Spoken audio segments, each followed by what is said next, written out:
मुझे यूं भुला न पाओगे।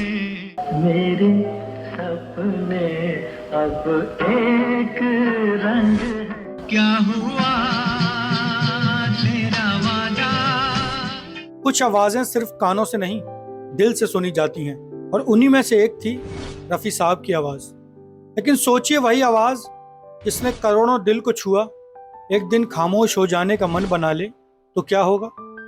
चलिए उस दिल को छूने वाली कहानी की शुरुआत करते हैं। वो दौर था 1970 का, हिंदी सिनेमा का वो सुनहरा दौर। लेकिन उस दौर में संगीत की दुनिया के भीतर एक बड़ी खाई बन रही थी। उन दिनों अखबार की सुर्खियां इन खबरों से आम थी और हर जगह एक ही चर्चा चल रही थी कि हिंदी फिल्म इंडस्ट्री में एक बहस आम हो चुकी है।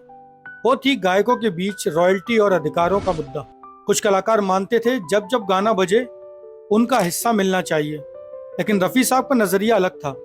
जिस तरह के वो इंसान थे, वो गायकी को अपनी इबादत समझते थे और कहते थे, एक बार मेहनताना ले लिया तो और मांगना सही नहीं। यहीं से टकराव शुरू हुआ। लता मंगेशकर और रफ़ी साहब के रिश्तों में दरार आ गई। मीडिया ने आग में घी डालने का काम किया। रफ़ी साहब जिद्दी हो गए हैं, उनका जमाना अब लद चुका है।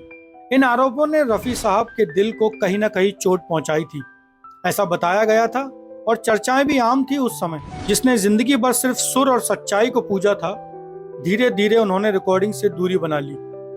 स्टूडियो के दरवाजे उनके लिए जैसे बंद हो गए हों। उस समय उनके सबसे बड़े शुभचिंतक और गुरु समान नौशाद अली उनसे मिलने आए।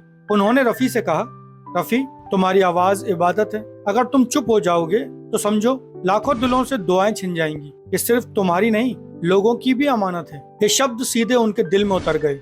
रफ़ी सोचने लगे, क्या मेरी चुप्पी मेरी इज्जत बचा रही है, या फिर मेरा गाना ही मेरी असली पहचान है। उनका मन कहता था इंसान की इज्जत जरूरी है, उसका आत्मसम्मान सबसे ज्यादा। लेकिन दिल कहता था कलाकार का कर्तव्य और भी बड़ा है। इस उधड़बुन में उन्होंने कई रातें बेचैन होकर गुजारी।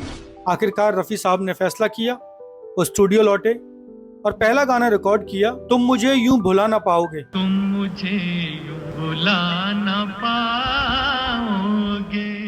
पगला कहीं का 1970 में आई ये फिल्म। इस गाने ने जैसे उनके दिल के दर्द को इस गीत के माध्यम से अपने चाहने वालों के सामने रख दिया हो। ये सिर्फ एक गाना नहीं था, ये उनका संदेश था दुनिया को, तुम मुझे भुला नहीं सकते, मेरी आवाज अमर है। इसके बाद कुछ ऐसे गाने गाए जिससे उन्होंने सभी के मुंह पर ताला लगा दिया। उन्होंने अपने आलोचकों को बिना एक शब्द कहे जवाब दे दिया, तेरे मेरे सपने अब एक रंग है।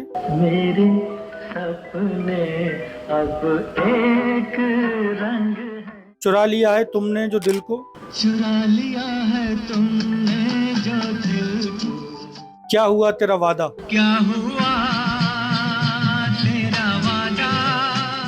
हर सुर में वो दर्द भी था और जीत की गूंज भी।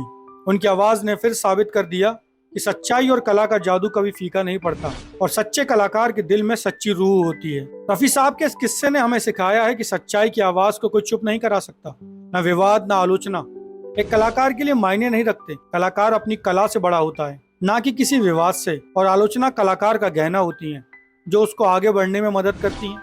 और रफ़ी साहब एक इंसान, एक कलाकार भर नहीं थे। वो एक ऐसी आवाज थे जो सिर्फ गानों तक नहीं बल्कि लाखों दिलों की धड़कन थी। आज भी जब उनका कोई गाना बजता है तो लगता है जैसे वो हमारे सामने बैठे हों, मुस्कुराते हुए और कहते हुए, मेरी आवाज सिर्फ आपके लिए है। अगर ये किस्सा आपके दिल को छू गया तो वीडियो को लाइक करें, चैनल को सब्सक्राइब करें और कमेंट में लिखें आपको रफ़ी साहब का कौन सा गाना सबसे ज्यादा अपने दिल के करीब लगता है।